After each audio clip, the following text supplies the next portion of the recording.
የሆርሙዝ ሰርጥን የዘጋው ማን ነው? ኢራን ናት ወይንስ የኢንሹራንስ ድርጅቶች? ኢራን የሆርሙዝ ሰርጥን ዘግቻለሁ ብትልም የኢንሹራንስ ተቋማት በዛ አካባቢ ለሚተላለፉ መርከቦች ዋስትና አንሰጥም ማለታቸው ከፍተኛ ጫና መፍጠሩ እየተነገረ ነው። የመርከቦችም ስጋት አይሏል። አሜሪካ ግን ለዚህ ትልቅ መፍትሄ የምትለውን ከባድ ውሳኔ ያሳልፋለች።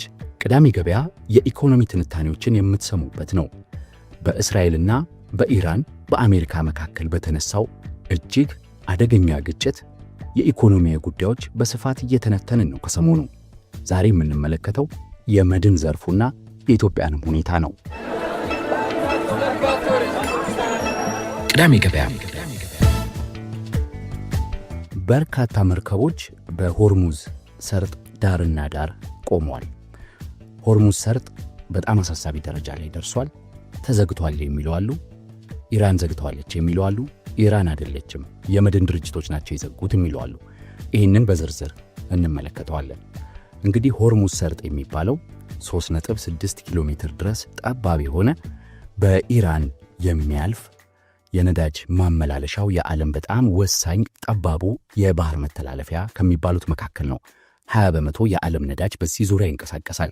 ከ20 በመቶ በላይ የተፈጥሮ ጋዝ እንቅስቃሴም አለው። 1/3 ወይንም ደግሞ 34 በመቶ የማዳበሪያ ወይም የአፈር ማዳበሪያ ምርትም በዚህ ጠባብ ስፍራ ነው የሚንቀሳቀሰው። እናም ይህ የዓለምን ኢኮኖሚ የደም ስር የሆነ ቦታ ነው ብሎ መናገር ይቻላል ማለት ነው። እናም በዚህ ቦታ ላይ ከፍተኛ የሆነ የእንቅስቃሴ ገደብ መታየቱ እየተነገረ ነው። የሆርሙዝ ሰርጥ የሚባለው ቦታ በኢራን ባህረ ሰላጤና በኦማን ባህረ ሰላጤ መካከል የሚገኝ በጣም ጠባብ መተላለፊያ ነው። ቅድም እንዳልኩት ወደ 3.6 ኪሎ ሜትር ጠባብ ነው። የዓለም በርካታ የነዳጅ፣ የተፈጥሮ ጋዝ፣ የማዳበሪያና የሌሎች ሸቀጦች መመላለሻ ነው። ለመካከለኛው ምስራቅ ሀገራት ምግብ የሚገባበትን ቦታ ስለሆነ በጣም ወሳኝ መተላለፊያ ነው። ይሄ መተላለፊያ አሁን ከፍተኛ ጫና አርፎበታል። አንድ መረጃ እንመልከት። እሁድ ዕለት 138 መርከቦች ተላልፈዋል። የካቲት 22 ቀን ማለት ነው። በማግስቱ ሰኞ የካቲት 23 ቀን ግን 28 መርከቦች ብቻ ናቸው የተላለፉት። ስለዚህ በከፍተኛ መጠን የመርከቦች እንቅስቃሴ ተስተጓጉሏል። ኢራን ከሰሞኑን የሆርሙዝ ሰርጥን ዘግቻለሁ ብላለች። በእኔ እምነት ግን ኢራን የሆርሙዝ ሰርጥን የመዝጋት ዓላማ ሊኖራት አይችልም። ምናልባት የውድቀት መግለጫ ተደርጎ ሊታይ ይችላል። አንዳንዶች ሆርሙዝ ሰርጥን ኢራን በመዝጋት ጦርነቱ ላይ ጫና ታሳርፋለች፣ አሜሪካና እስራኤል እንዲደራደሩ ታስገድዳለች። ልክ አሁን የመካከለኛው ምስራቅ ሀገራትን እነ ሳውዲ አረቢያን፣ እነ ዩኤኢን፣ እነ ኦማንን፣ እነ ኩዌትን በማጥቃት የፈጠረችውን የኢኮኖሚ ጫና ከፍ ታደርግበታለች ብለው ያስባሉ። ያ ግን የሚሆን አይመስለኝም። ምክንያቱም እነ ቻይናም የሚጠቀሙበት ሰርጥ ነው፣ የኢራንም የደም ስር ነው። እናም የሆርሙዝ ሰርጥ የኢራን መንግስት በቀላሉ ይዘጋዋል ብዬ አላስብም።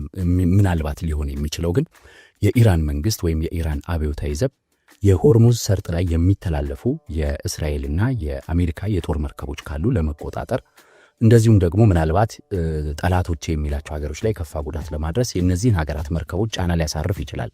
በእርግጥ የኢራን መንግስት የቻይና መርከቦች እንዲተላለፉ እፈቅዳለሁ ማለቱም ይነገራል። 400 ቢሊዮን የሚያወጣ የንግድ ስምምነት አላቸው። ኢራንና ቻይና ነዳጅ ስለሚሻሻጡ 90 በመቶ የኢራን ነዳጅ የሚሸጠው ለቻይና ስለሆነ፣ ነገር ግን አሁን የሆርሙዝ ሰርጥን የዘጋው የኢራን እርምጃ ሳይሆን የኢንሹራንስ ተቋማት ጉዳይ ነው የሚለው ነገር በከፍተኛ ደረጃ መጥቷል። እንግዲህ እንደሰማነው ከሆነ ከቀናት በፊት ብሪታንያ ላይ መቀመጫቸውን ያደረጉት የነ ሎይድ የኢንሹራንስ ተቋማትና በጣም ግዙፎቹ የጠለፋ መድን ሰጪ ተቋማት የዓለምን 90 በመቶ የመርከብ ገበያ የያዙት ማለት ናቸው። 12 ተቋማት ናቸው። ከነዚህ 12 ውስጥ 7ቱ በዛ አካባቢ ለሚያልፍ መርከብ ኢንሹራንስ አንሰጥም ብለው ውሳኔ ያሳልፈዋል። ያ ውሳኔ በርካታ መርከቦች ከሆርሙዝ በግራና በቀኝ በፐርሺያ ገልፍና በኦማን ገልፍ እንዲቆሙና እንዲኮለኮሉ አስገድዷቸዋል። በመቶዎች የሚቆጠሩ መርከቦች እዛ አካባቢ ቆመው ለማለፍ እየተጠባበቁ መሆኑ ይነገራል። እናም መርከቦቹን ከላይ የሚምዘገዘጉት ሚሳኤሎችና የጦር አውሮፕላኖች ወይንም ደግሞ የኢራን ወታደራዊ እርምጃ ሳይሆን የመድን ሽፋን አልባ መሆናቸው መርከቦቹን እንዳቆማቸው እየተነገረ ነው የሚገኘው ማለት ነው። ይህ የብሪታንያ የኢንሹራንስ ዘርፍን በተለይም ደግሞ ብሪታንያ ለበርካታ ዓመታት ተቆጣጥራ የቆየችውን የመድን ዘርፍ ኃያልነት ያስመሰከረ ቢባልም የመልስ ምቱ ግን እጅግ በጣም ከባድ መሆኑ ያነጋገረ ነው። የአሜሪካው ፕሬዝዳንት ዶናልድ ትራምፕ የአሜሪካ መንግስት የዴቨሎፕመንት ፋይናንስ ኮርፖሬሽን ወይንም ዲኤፍሲ የሚባለው የአሜሪካ የልማት ፋይናንስ ኮርፖሬሽንን ኢንሹራንስ አገልግሎቱን በአስቸኳይ እንዲያስቀጥል ትዕዛዝ አስተላልፈዋል። ይህ ማለት የፖለቲካል ሪስክ ወይንም ደግሞ የፖለቲካ ስጋቶችንና የግጭት ስጋቶችን የሸፈነ ኢንሹራንስ የአሜሪካ መንግስት የሆነው የልማት ተቋም ይሰጣል። ያንን ብቻ ሳይሆን አሜሪካ አስፈላጊ ከሆነ የጦር መርከቦች አጅበው በሆርሙዝ ሰርጥ ነዳጅና ሌሎች ሸቀጦች እንዲተላለፉ አደርጋለሁ የሚል ትዕዛዝ አስተላልፈዋል። ይህ በጣም አነጋጋሪ ጉዳይ ሆኗል። በአሜሪካና በእንግሊዝ መካከልም ከፍተኛ መቃቃር አለ ወይ እስኪያስብል ድረስ የደረሰ ነው ማለት ነው። እውነት ያ ነገር ሆኖ መርከቦች መተላለፍ ከጀመሩ የምንመለከት ይሆናል። እንግዲህ የሆርሙዝ ሰርጥ ተዘግቷል ቢባልም አሁን ላይ የዶናልድ ትራምፕ ውሳኔ በከፍተኛ ደረጃ መርከቦች እንዲንቀሳቀሱ የሚያደርግ ነው። ዶናልድ ትራምፕ የወሰኑት ውሳኔ የግሉ ዘርፍ ወይንም አብዛኛዎቹ ኢንሹራንሶች በግል ባለሀብቶችና በባለድርሻዎች የተያዙ በመሆናቸው በስጋት የተነሳ በርካታ የጦር መርከቦች ጉዳት ቢደርስባቸው የሚከፍሉት የኢንሹራንስ ካሳ መጠን በጣም ከፍተኛ ስለሚሆን ኢንሹራንስ አንሰጥም በአሁኑ ግጭት። ይህ የግጭት ላይ የሚደርሰው ጉዳት በኢንሹራንስ ወይም በመድን ማዕቀፍ ውስጥ የተካተተ አይደለም የሚል ውሳኔ ማሳለፋቸው መርከቦቹ ተኮልኩለው እንዲቆሙ አድርጓቸዋል። ምክንያቱም በቢሊዮን ዶላሮችን የሚያንቀሳቅሱት እነዚህ መርከቦች ያለ ኢንሹራንስ ሽፋን መንቀሳቀስ ፍላጎት የላቸውም። እናም ዶናልድ ትራምፕ አሁን ጣልቃ የገቡት የዓለም ንግድ መሳለጥ አለበት፣ ምናልባት ጦርነቱ በተኩስ አቁም እንዲቋጭ ግፊት ሊያደርግ የሚችለው ከኢራን እንቅስቃሴ ይልቅ የብሪታንያ የኢንሹራንስ ተቋሞች በተለይም ደግሞ ግዙፎቹ እንደነ ሎይድ ያሉት የጠለፋ መድን ተቋማት የወሰዱት ውሳኔ ነው የሚል እምነት አላቸው ያስባለ ነው። ይህ የዶናልድ ትራምፕ ውሳኔ ምን ይዞ ይመጣል የሚለውን 5 ነጥቦች ላስቀምጥላችሁ። አንደኛው የሎይድ የበላይነትን ይመታዋል ተብሎ እየተጠበቀ ነው። ለንደን ላይ የከተመው የዓለም የመድን በተለይም ደግሞ የዓለም የመርከቦች የመድን ዘርፍ በከፍተኛ ደረጃ ተመትቶ ወደ አሜሪካ ይሄዳል የሚል ነው።